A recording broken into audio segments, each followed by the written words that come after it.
Okay, I'm sitting here on a Monday morning with a cup of coffee, thinking about what story to tell about my life.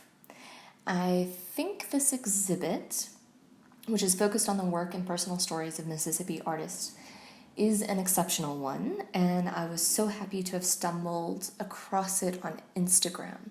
So, first, thank you to the Little Yellow Building Gallery for taking the initiative to highlight Mississippi artists. Second, I'll say that you didn't make this easy. The guidelines simply ask for a true story from our lives to accompany a piece of our work, and for the stories and artworks to come from the same year, even if they aren't necessarily about the same thing. As both an anthropologist and an artist, that brings up really different things in my mind. The anthropologist in me wonders what kind of knowledge this exhibit is seeking to build about Mississippi artists. And I kind of want to tell stories about other people in my life or about my interactions with them, or even to sort of use the exhibit as a platform to talk about some of the really relevant issues in our time at the moment. So, systemic racism, political polarity or divisiveness, misinformation and fake news in the media, and just a whole host of other topics. And it's true that all those things have influenced or affected my work, but when I think about the kinds of things that I'd like to know about Mississippi artists that I love, such as the painter Jerry Allen or the writer Jesmyn Ward, I tend to wonder about their everyday lives. So the inspiration for their art, just their normal routines, what really drew them to the medium they use to express what they have to say about the world. Yeah, those are the kinds of things I wonder about. So I think I'll put on my artist hat and tell a story about that. Because it seems to me like I've always thought this about artists. Generally, it seems like artists are encouraged to create these really elaborate and sometimes highbrow biographies about themselves and their work to present to the public. And when I read those, I think, wow, that sounds amazing.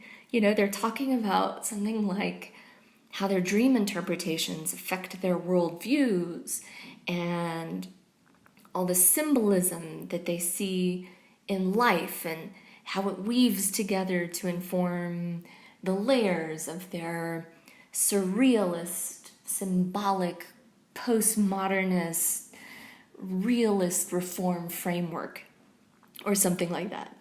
But then I wonder what does that really mean to them? Where does their work really come from? If they didn't have to talk about it in such removed academic language, what would they answer? So I think I'll tell a story about that today. The piece that I chose is an original monotype that I made this year, 2020. In fact, I think I made it in June. Like everyone else, or at least it seems like everyone else, I was really struggling at the time to deal with the fallout, both globally and personally, of the coronavirus pandemic. My fiance is South African Italian, and his family lives in South Africa. So when the pandemic hit, we decided to send him back to South Africa in case his family needed him. And what that resulted in is that we got forcibly separated when the countries closed their borders to all international travel. And we had no idea when or if we'd see each other again. At the time, I was really worried about the health and safety of my family at home in Oxford, Mississippi, where I was, particularly my parents. Work at my day job had taken a nosedive, and I was just generally worried about everyone and everything. All the people I loved who were in my personal sphere, but then also about national economies worldwide, healthcare systems, social infrastructure, really deep political divisions that everyone was starting to see very clearly because of how the pandemic was unfolding. Racial tensions around George Floyd's homicide, and also the increased activism around the Black Lives Matter movement. Justifiably so, I'm going to add. And I was thinking about how to fit into all of that, or provide support, or what to do, just everything. I was having such a hard time processing it all, despite having a PhD in medical anthropology and being effectively trained to analyze all those kinds of things, that my fiance finally sat me down one day on the phone and made a plan with me. He was like, okay, Jessica, you're spiraling here and becoming paralyzed. You're thinking about too many things and trying to do too many things at once. So we need to step back and get you recentered. How do we do that? And then we kind of sat and brainstormed and talked about what the world might look like if we all thought we had only 21 days to live. And I think we chose that number because it's 3 weeks. And the idea was, okay, if I were somehow infected with coronavirus today, and it may take a week or two for symptoms to manifest in me, and if I'm one of the unlucky ones who has this storm of symptoms, or I can't access or afford health care for a host of reasons, then I may actually not exist anymore in roughly 3 weeks. So we took that time horizon and said, okay, if we really had only 21 more days to live, what would we do? What would we try to do with our lives? How would we try to interact with and treat others and ourselves? Would it be different, any different from what we do every day now? You know, what would we spend that really limited time doing? One, what do we think is really valuable in the world? And two, what do we need and want to do, if anything, if you set questions of value aside? And I have to say, that framework can really change your priorities. And I know this isn't novel. I think so many other people were experiencing the same kind of mindset this year and thinking about similar things. But, sorry, it was a really strong inflection point for me. I spent some time thinking very hard about my life, my actions, my politics, my relationships, what my everyday life looked like, where I sank my time and where I didn't, and how I wanted to live. And one thing that I kept returning to repeatedly, albeit it's a small thing, was that I deeply wanted to commit more time to creating in the world, to the act of creativity. So I already did this to some extent, but I have to admit that I've often privileged other things over my creativity if there was a time crunch. So that's anything from big things like stability in making a living, you know, through another job or another aspect of my career, or to something as small as choosing to make dinner instead of finishing a piece or a story.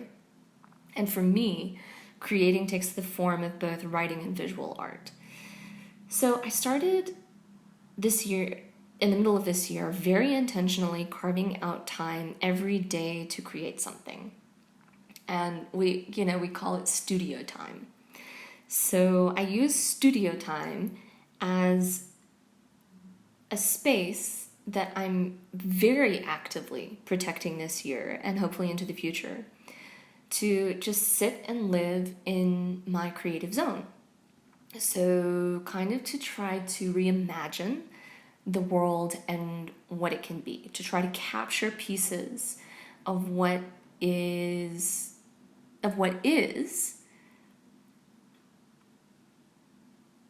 to kind of to try to capture ideas about what the world is now in print and paint.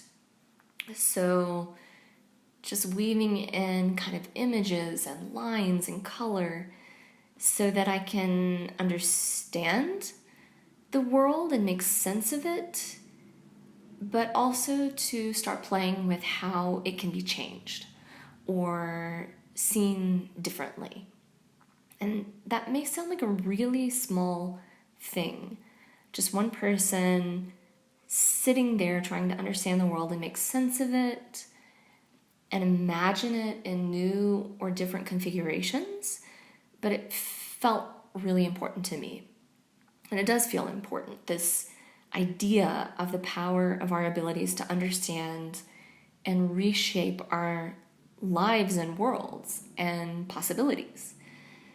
So, of course, what we can do in the world is always limited in some way, but I think we often tend to forget that we can do things to start influencing or shaping the world if we look out at the lives of the people around us, or our own lives, and we want them to be different or better or more just or more equitable or anything really.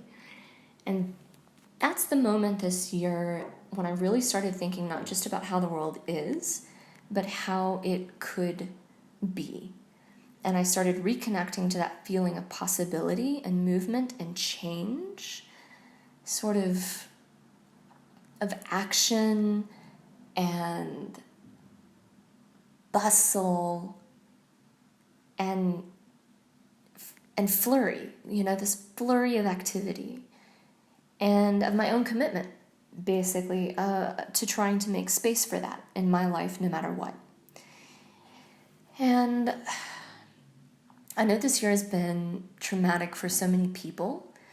From what I've seen, a lot of people have experienced similar kinds of moments of paralysis or rethinking priorities or their lives, or just trying to process the really rapid global changes we've seen. But I think my hope is that people also have the resilience to harness all that change and movement that's going on in ways that are constructive and creative. And that's mostly what my work has been about this year. And what I hope people see, even if only a little bit, when they look at it.